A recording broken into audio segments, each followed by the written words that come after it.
ওস্তাদ, একটা মেয়ে এক ড্রাইভারকে জিজ্ঞেস করলো, ভাই আপনি কতটুকু লেখাপড়া করছেন? তখন ড্রাইভারটা একটা মুচকি হাসি দিয়ে বলল, 2 পর্যন্ত লেখাপড়া করছি। মেয়েটা তখন বলল, কেন? তখন ড্রাইভারটা তাকে বলল, আপনাকে 3টা কারণ দেখাই।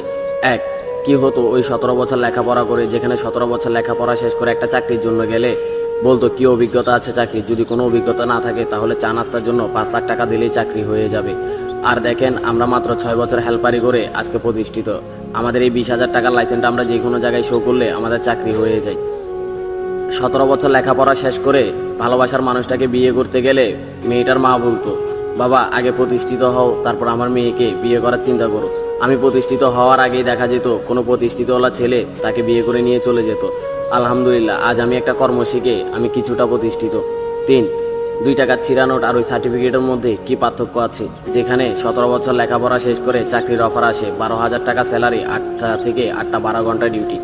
আর দেখেন, আমরা সামান্য এই ড্রাইভারে শিখে প্রতি মাসে 30 থেকে 40,000 টাকা ইনকাম করি। আজ আমরা মোটামুটি কিছুটা প্রতিষ্ঠিত।